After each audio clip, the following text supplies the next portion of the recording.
বন্যায় ক্ষতিগ্রস্ত মানুষের সব ধরনের সাহায্য করছে না কেন সরকার, সেই দাবি নিয়ে আগরতলা পৌর নিগমের জোনাল অফিসে ডেপুটেশন প্রদান করলেন সিপিএম পূর্ব অঞ্চল committee. Bureau report, Tripura news 8। এখন হিসাব প্রায় 15,000 কোটি টাকার সম্পত্তি প্রাথমিক হিসাবে নষ্ট হয়েছে। দক্ষিণ ত্রিপুরা থেকে শুরু করে আমাদের রাজ্যের উত্তর ত্রিপুরা 8টি জেলা, এই জেলার মধ্যে 6টি জেলা দারুণভাবে ক্ষতিগ্রস্ত হয়েছে।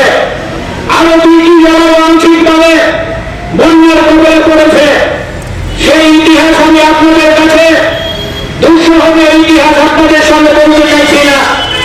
আপনারা জানেন, আমরা আজকে মূলত আগরতলা পৌর নিগমের 21 নম্বর ওয়ার্ড, 23 নম্বর ওয়ার্ড, 25 নম্বর ওয়ার্ড এবং 31 নম্বর ওয়ার্ডের আংশিক এলাকার যারা সচেতন নাগরিক আছেন তাদেরকে নিয়ে এই পৌর নিগমের পূর্ব জোনালে উপস্থিত হয়েছি। কেন আমরা উপস্থিত হলাম? আমরা শোক করে এই বন্যার পরে বন্যাগ্রস্ত ক্ষতিগ্রস্ত মানুষদেরকে এই মিছিলে আমার স্লোগান দেওয়ার শখ ছিল না। আমরা দেখেছেন যে কথা বলার জন্য আমি মাইক হাতে নিয়েছি।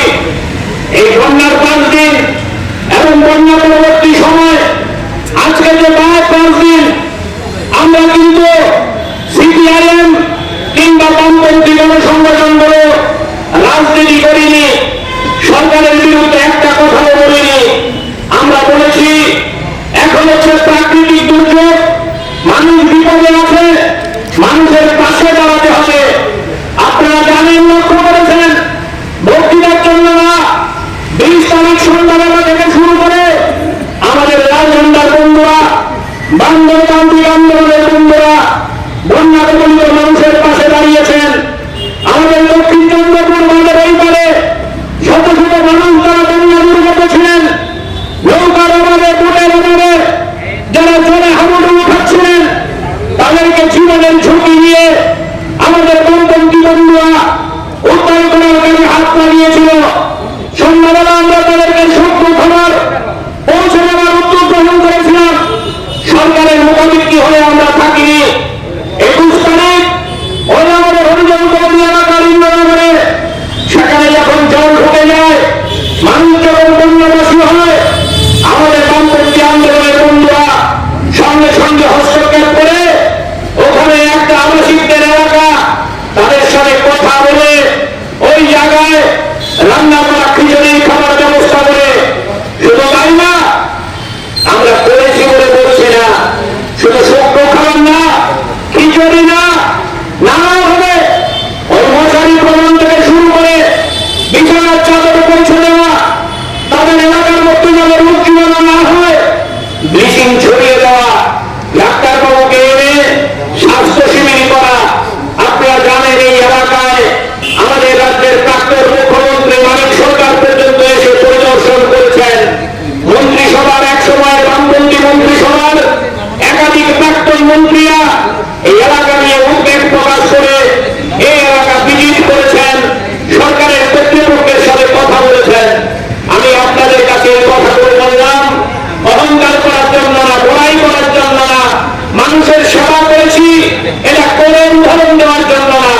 আমরা বলছি এই কারণে কথাগুলো, আমরা সেই সিদ্ধান্ত করেছিলাম গোটা রাজ্যে সরকারের বিরুদ্ধে কথা বলার সময় এখন না, প্রশাসনের বিরুদ্ধে কথা বলার সময় এখন না, রাজনীতি করার সময় এখন না। এখন আমরা রাজনীতি করব না, রাজনীতি করা যাবে আরো পরে, কিন্তু এখন মানুষকে, দুর্গত মানুষের পাশে দাঁড়ানো হচ্ছে সবচেয়ে বড় কাজ। কিন্তু 20 তারিখ থেকে যদি ধরেন, আজকে 5 তারিখ, 15 দিন অতিক্রান্ত, বেশিরভাগ জায়গায় বন্যার জল নেমেছে।